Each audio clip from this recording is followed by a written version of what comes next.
So at San Diego Comic-Con 2022, Andrew Lincoln showed up, which meant he had some actual news about the Rick Grimes movies. This is what he had to say. There's going to be 6 episodes on AMC Plus.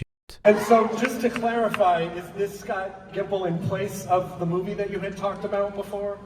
Yes. So when Rick left the main show in 2018 November, Scott Gimple came out and said straight away that his story would actually be completed and finished off in a big theatre-released movie trilogy. Universal were even involved in it. It was a big deal. But of course, a lot has happened since 2018, not to mention the pandemic. So now they've come out and said that it's not going to be Rick movies anymore, it's going to be a Rick and Michonne TV series. Now at first, it was being reported as being a 6-episode limited series, so 6 episodes and that's it. Fortunately, now it's not been revealed to be that, but at first, when I thought it was limited, it felt like a kick in the face. I don't care how good the writers are, you can't show 7 years of what this massive character has been up to in 6-hour-long or even more episodes. But thanks to Entertainment Weekly, they interviewed Scott Gimple and Angela Kang, where they confirmed it will be an ongoing show. It will be more than 1 season, which means it doesn't always have to be the 6-episode formula. That's just season 1. With an ongoing series, Rick will be back for much longer. When this first came out, the justification that you would hear for the 6 episodes if it was going to be the limited series is that now you get 6 hours, whereas with the first movie it would have only been 2. But 6 hours are different to the 6 episodic hours a TV show would be. Each episode would take into account that it's a TV show and it would cater to so much more than just Rick. 6 episodes is the same length as Moon Knight was, for example, or the Kenobi show. With all their flaws, I love them shows, but a big complaint people had was 40% of Kenobi wasn't Kenobi. Fortunately, this isn't just a limited series, and that Rick movie trilogy we thought we'd get with Rick, we will now get a series trilogy. What better for a TV character? It's really, really great news. So in this video, I'm going to talk about the clues we get from the poster, from what the actors have said, and what this means for his appearances on the other shows. Let's get into it. So first of all, on the poster, the first thing I noticed is that there's 2 walkers perfectly aligned to look like they're holding hands, which I think falls perfectly into my theory that Rick will die at the end of his story. He will inevitably reunite with everyone, but it will likely be among death. Not to say that he's going to die straight away. I think it's destined that he does meet everyone again. You might be thinking, well, why would they bring him back after being gone for so long just to kill him off? Well, it's all for the cure. The CRM already look for a cure. Doesn't mean they're going to find it. With the zombie threats getting higher and higher, with zombies getting more capable and whole new variants, we've got to assume the cure is necessary and imperative for the universe to go on. That's where Rick comes in. In Rick's final episode, season 9 episode 5, he had very specific characters return to him and give him these important messages. Of course, with Shane and Herschel, it was the ultimate farewell to Rick and Andrew Lincoln from the main show, but Sasha, it's pretty clear there's a deeper meaning. With Shane, he was talking about fighting, about finding out about how the apocalypse started. You want answers?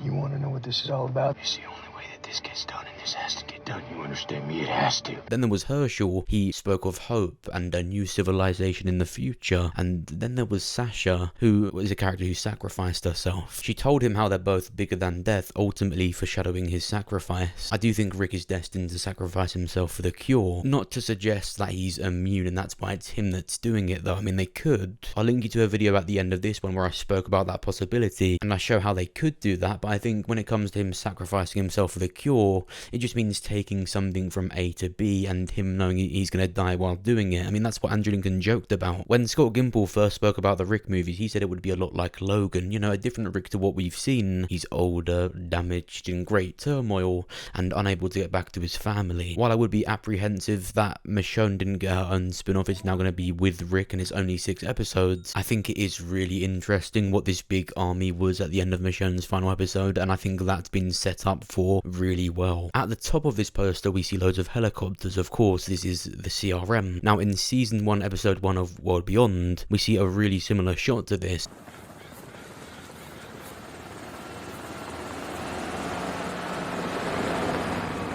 and we find out these helicopters aren't just normal helicopters. You see some of these here. In these crates are walkers. This is what the CRM do.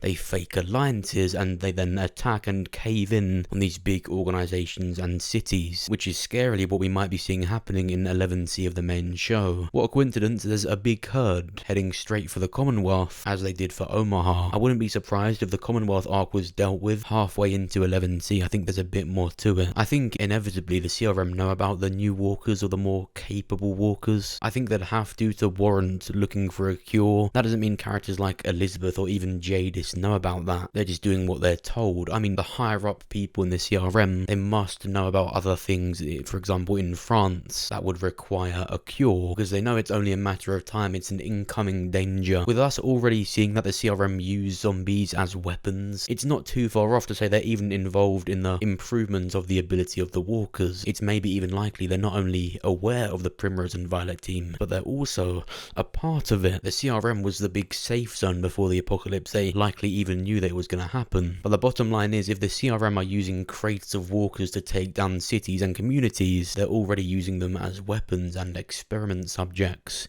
Is it that far off to say that they also do stuff to try and improve them? At the bottom left of this poster, we see a hooded figure that looks a lot like Michonne, and it likely is some kind of outline of her from where we last saw her.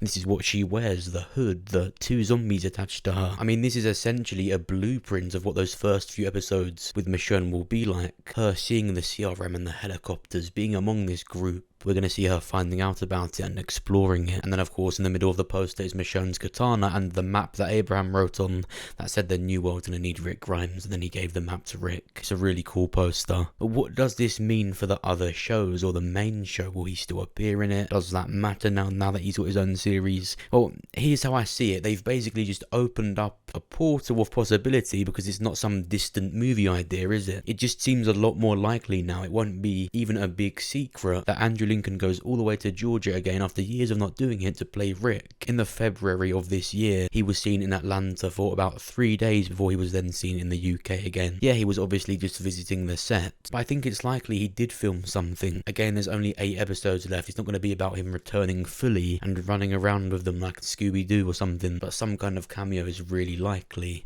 And I've said before, like, even if he doesn't, it's not about the main show having some big satisfying ending now. You're not going to get that Breaking Bad finish or a Game of Thrones one, God forbid. The real ending is a long way off, to the point the main show's ending could really just be the send-off of all of the main characters. If in the last 60 seconds of The Walking Dead's main show, Andrew Lincoln appears as Rick, that would be really cool. But I'm also thinking, if that didn't happen, would it ruin it for me? I don't think it would. Which brings us onto the question of, will Rick appear in any of the other shows? Well, for a long time now, I've seen it as no show or title will barricade these characters in. I think Morgan is destined to reunite with Rick Grimes, but he's in Fear, isn't he? So how could he do that? Well, it's simple. Fear the Walking Dead is also now just a piece in the puzzle, as much as the Isle of the Dead show is with Negan and Maggie. These are just shows that act as vehicles for the characters to get them to where they need to be. Harold isn't in the Daryl show anymore, yet Norman Reedus is pretty sure she's going to appear with Daryl again. He said their story isn't over. These shows don't barricade them. Just because they headline a show doesn't mean it's only them. But what do you think? Are you happy about this Rick news? Would you rather have a Rick movie trilogy? Where do you think these improved, more capable walkers come from? Do you think Rick will appear at the end of The Walking Dead's main show? Comment down below and let me know what you think. Press the like button if you enjoyed the video. Subscribe if you're new. Thank you for watching.